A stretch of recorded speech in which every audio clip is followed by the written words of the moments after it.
You ready?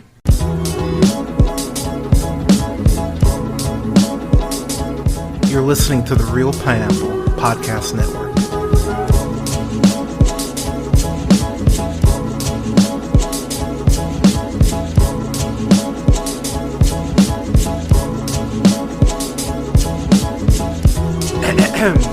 Good evening, ladies and gentlemen, gays and gays. This is the Real Pineapple. I'm your humble host, Hunter here. Hope you're having a great night, day, weekend, whenever you're checking this out. I've got a review for, to be honest, a TV episode this time around. The season 12, episode 3 episode of Bob's Burgers, the Pumpkening. I'll be real, y'all. You're probably looking at TV episode reviews for the next 2 or 3 days until I start rolling out the Scream saga middle of next week, because I have Spider-Man 2 and I'm going to be playing that shit. So you'll still be getting daily reviews. This is my second review of the day, catching up from the 20th not having a review. But yeah, you'll probably be getting some holiday episode reviews until we get to Scream saga to close out the month. But yeah, so I'm a big Bob's Burgers fan. If you haven't listened to my Bob's Burgers review for the Bob's Burgers movie with my amazing friend Cassandra, shout out to Cassandra, check that out. It's on the channel. But I'm a huge Bob's Burgers fan. To peek behind the curtain a little bit, it's the show that I put on for my partner and I, our cat Milo, who's 2. That's his comfort show to go to sleep to. As soon as he hears that Bob's Burgers theme, he knows it's time for bed. And I usually use it for Samuel L. Katzen too. Well, he likes more Marvel stuff, but it's definitely a comfort show that we go to. And one of my biggest complaints about Bob's Burgers in general is Gayle. Played by the brilliant Megan Mullally, who of course you know from Will and Grace as Karen and Tammy from Parks and Rec. I'm such a fan of her as an actress, and she's doing her job. She's making Gayle just so cringeworthy and so anger-inducing that I want to shake her. I can't stand Gayle, and it's really my biggest complaint about Linda as a character, because she goes so out of her way to protect Gayle. Not even protect Gayle, but to go ahead and really cushion her from the world, that it's maddening to me. And that's really kind of the whole plot as far as this episode. So we find out that 27 years ago, because they're very specific on the year, on the timetable, but 27 years ago, Gayle and Linda had entered a pumpkin contest that was being held at their high school. And essentially, they end up destroying all the pumpkins. Linda accidentally drops her pumpkin, and Gayle accidentally drops hers. And so then they go ahead and they crash all the pumpkins. And so no one won the pumpkin contest. So we go ahead and fast forward back to present day, where Linda and Gayle both get very Ghostface-esque letters sent to them that just say pumpkin killer.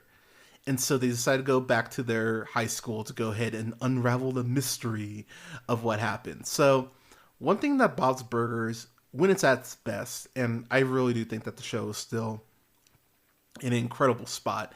Not every episode hits for me like they did probably up through season 9, season 10. Like, I would say the hit percentage is better, or was better, but I still dig probably 80% of the episodes they put out, which for a show in I believe season 15 at this point, if not season 16, the show's awesome still. So I really do still enjoy the show. But this is while this isn't a favorite Halloween episode of mine, I appreciate 2 really big things about it. So one, I do appreciate that we get a Bob and Linda separation, in the sense of some of the best stuff that they do with the show, I think it's when Bob interacts with the kids more than Linda does.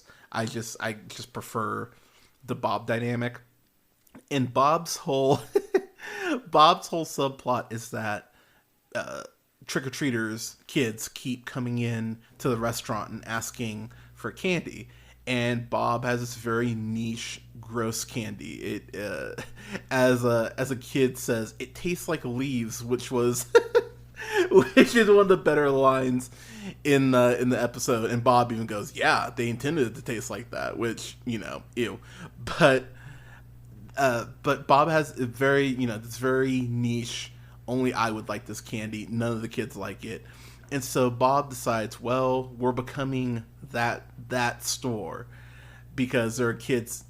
There's a kid. There's a kid who shows up, asks for the candy, sees it, and goes, "No, thank you." And this other kid comes in right after him and goes, "Hey, trick or treat," and the prior kid just goes, "Yeah, don't even bother." And the other kid goes, "Bye." And I was laughing so goddamn hard at that, because that's so how it is with kids. It's especially this time of the year.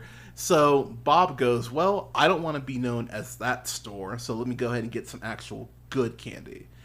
And so Bob ends up getting sour sack babies, is what they're called. But Louise, Tina, and Jean all love that candy, and so they're trying to find ways to keep kids from trick or treating at their stores, at the restaurants, so that they can go ahead and still have some candy left. And the costumes. So that is one other thing too. The kids' costumes in particular are they're great.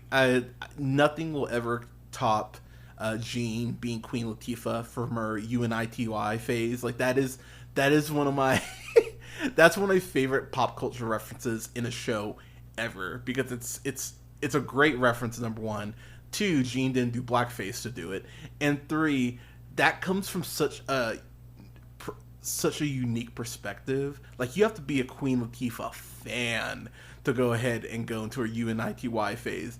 Not saying the face was bad, the face was awesome, but for Jean to know that, especially too, being as young as he is, appreciate the shit out of that. And it's such a cool reference. Absolutely love that. But this year, Louise is dressed as Peter Pan's Labyrinth, which is an amazing fucking costume. And then Jean is a gladiator, which is a gladiator who just graduated. Which, I won't lie, I popped pretty hard at that. And then, of course, Tina is a Loch Ness Monster, which, yeah, just brava, Tina. But the kids really, just for me, I do think work better with Bob than they do with Linda. And I really like the little, like, side quests that, little side adventures that they get into. But this is mostly a Gayle Linda adventure. The show is definitely more focused on the main plot of Gayle and Linda trying to figure out who sent them these letters, and so it involves them going back to their hometown. And as someone who just went back to their hometown, and they even remark how little has changed. And just going back to my hometown a couple months ago for a wedding, it was a fucking trip to see just how little had changed, and how, the more things change, sometimes the more they stay the same. It was really kind of interesting to see how, obviously there's new buildings and stuff, but so much of this stuff remains untouched, which could argue is a good thing, or could argue it's a bad thing. But I like the way that they went ahead and addressed that. And there's this point where they go up on this one suspect who went to high school with them, who works at a veterinary clinic, and she ends up giving Gayle a haircut, and it is one of the most wonderfully uncomfortable haircuts maybe ever. And the way that the scene plays out, it's actually handled some pretty fun horror tension with it, which I was actually really impressed with, especially with the way they have the lighting and the way that they incorporate the score. I'm blanking on the name of the dog. It's not a Shar-Pei, but the woman who works at the veterinary clinic even tells Gayle, like, "Oh, your hair is so similar to this type of dog, so I'm just going to use this shampoo." Because Gayle needs a haircut and hasn't gotten one for whatever reason, so they go ahead and they cut it at the at the vet clinic, which was pretty wonderful. But I I think what I do, another thing I like about this episode is it definitely provides context with how much, like, while is it problematic as hell that Linda is willing to jump through this many hoops just to protect Gayle from any sort of failure. Yeah, absolutely. It definitely is. And and Gayle even makes the point of, Linda, I want you to be happy, but do you not tell me when things are good in your life, because I have a tendency to sometimes go into my closet and scream, go in my closet and scream until I throw up and then pass out. And Linda just very calmly goes, yeah. And and I'm sitting there going, yes, exactly. This is why she doesn't tell you shit, you insane person. But for Gayle, and I have to preface it by saying for Gayle, where this episode ends up is something I actually appreciate, because we find out that Gayle has been going to a life coach, and that the life coach has basically said, stop, stop being shitty. But the life coach actually, we find out, is the one who went ahead and wrote the letters. And is that insane? Absolutely it is. But when he lays out his logic, I went, look, two things can be true. Something can be insane and actually be effective. And for someone like Gayle, who is so afraid of the world and just refuses to move forward without really being pushed, it actually made sense. And that's what made me just go, fuck, I kind of hate that I that I agree with what he did. Because what he did, again, it's terrible what he did. But again, at the same time, it's one of those things where you go, if he doesn't do this, does Gayle not have this small evolution? Because he does. Like, he does have this small change, or she has this small change, where you go, okay, for Gayle, this is pretty massive to actually acknowledge that, oh, Linda's willing to do this, and that you're so paranoid and so aggressive that you don't know how to handle that. It's a very interesting dynamic. And also the fact that Linda, at the end of the day, like, she was trying to do the right thing, but she's doing it, like, the execution was fucking horrible. Gayle's just nuts. I have not liked Gayle since Gayle make bobsled, which is like season 7, and I have not liked Gayle since then. It's bothered me how much worse Gayle's gotten, but I digress. A couple other things I just want to throw out from the episode real quick. There's a couple lines I just love. There's Gayle, Linda asks Gayle, like, "Are you following me?" And Gayle goes, "Yeah, I always follow you. You should turn around more often." I just went, wow, okay, that's dark. Fuck. Yeah, really, really caught me off guard. Gayle needs Linda too to help her solve this mystery, but she also needs a ride because of Gayle's own admission. My license got suspended because I let one of my cats drive. Kinda, sorta. Yeah, I let my cat drive, so I need you to drive us. I just went, oh my god, that's fucking ridiculous. And then top 3 laugh for me, I would say, because it's so silly. Mike the mailman, who's voiced by the brilliant Tim Meadows. Shout out to Tim Meadows. He walks in and Linda goes, "Mike, are you dressed as a mailman for Halloween?" And she goes, I'm kidding. And he goes, "Oh, that's absolutely hilarious." It's just completely deadpan. But it's weird to rate, an episode of TV. But yeah, this is a solid B. A B for Bob. This is a fun episode of Bob's Burgers. It's not in that higher tier of Halloween episodes for Bob's Burgers. Like, I think Full Bars is still the standard. I think Tina and the Real Ghost is actually very underrated. But yeah, there's definitely it's definitely still a solid Halloween episode of Bob's Burgers. So if you haven't checked it out, definitely should. It's pretty fun. But yeah, Bob's Burgers. What is your favorite Halloween episode for you Belcher fans out there? I'll ask that. But yeah, what's your favorite Halloween episode? Let us know in the comments. You can follow yours truly on the Twitter at JHunterRealPineapple. You can also follow me on TikTok at JHunterRealPineapple. Don't forget to like, share, and subscribe, and rate the podcast. It definitely helps us out. You can find us on SoundCloud, Apple, Google Podcasts, Podbean, Stitcher, iHeartRadio, Spotify, Amazon Music. Oh my gosh, I lost my train of thought. iHeartMedia, Spotify, Amazon Music, TuneUp, and Samsung Podcasts. There we go, at The Real Pineapple. Don't forget to follow me on Letterboxd at Black Shazam. You can also follow the show on YouTube at The Real Pineapple. Just go ahead and search us on YouTube.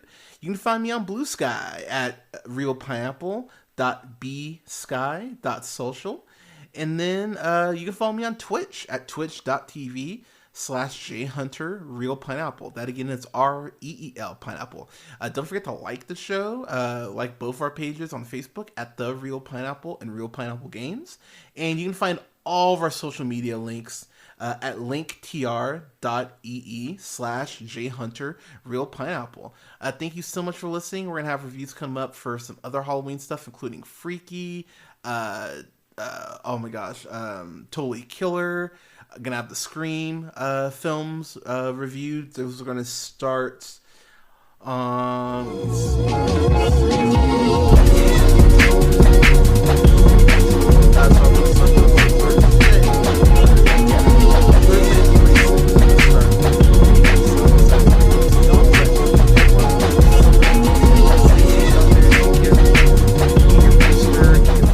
We're heading into winter months, so I want y'all to be safe. But don't forget, as always, to keep it real.